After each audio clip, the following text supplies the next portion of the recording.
Orsto X3, you get a smartphone and a smartwatch in a single device, so you don't really need to connect it to an external handset. What's different about the X3 is that you can insert any micro SIM card and be on your way. That means you can get up and running on a lot of mobile networks across the globe, and we actually tried it on T-Mobile and it actually worked fairly well. And in terms of call quality, the X3 sounds surprisingly good, and the speakers are loud enough to hear someone on the other line, and the mic is great too, so people were able to hear me even out in busier areas such as the beach. Now when it comes to performance, as expected for what it is, a lot is packed into such a small wearable. The X3 has a 1.54-inch LCD display with a resolution of 240 by 240, a 1.2 GHz dual core processor, 500 megabytes of RAM, 4 gigabytes of internal storage, a 5 megapixel camera, and an OS based on Android 4.0 called Orsto, which to us strangely looks a lot like Windows Phone. Aside from its ability to act as a standalone smartphone, the X3 performs pretty much every function you'd expect from a smartwatch. It'll feed you notifications, give you information, and of course tells you the time. And a pretty cool thing is that you can actually type directly on the screen too. Though things obviously get cramped on the 1.54-inch screen, it's doable but very difficult for longer conversations. From a design standpoint, the Orsto is pretty decent. The watch band definitely gives it a high-end look, though the watch itself is huge. That's expected of a watch with this kind of functionality. But it's still much larger than devices like the G Watch and Gear Live. And when it comes to the battery, the X3's battery life isn't the greatest. So far we've been able to get through a full workday, but you definitely have to charge it overnight, which is the same kind of problem we've seen with other Android Wear devices, unless you have something like the Pebble Steel, which can go for about a week. Orsto says that because of the X3 is based on Android 4.0, you can actually use thousands of apps from social media, to fitness, to games and puzzles, but unfortunately the watch won't connect to our Wi-Fi, so we couldn't really download anything to show you guys. Now when it comes to the camera, it's pretty awful. It's only there for video calls and selfies, but the lens itself isn't particularly wide, which means it's right up in your grill, but you can also use the camera to take normal pictures, but the results aren't that great, especially compared to a phone. Compared to something like the Pebble Steel or Google's Android Wear, the X3 definitely stands out,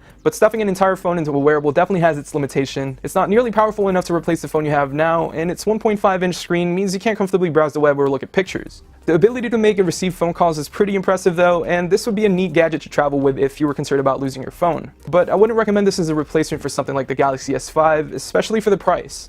The X3 will cost you almost $600 when you can buy something like the OnePlus One for $300 or an Nexus 5 for $350. Orsto says the X3 is a gadget that embraces the 21st century, but unfortunately it falls short in a lot of areas. This is definitely a luxury item if you have the money, and it might be a fun device to try out, but otherwise it needs a lot of work before it can challenge the current crop of smartwatches. Anyways, that's it for this video guys. This is just a quick hands-on and look at the Orsto X3 smartwatch. If you guys have any questions, let us know in the comments down below. And as always, I'm Mark Linsanger from Techno Buffalo. I'll see you guys in the next video.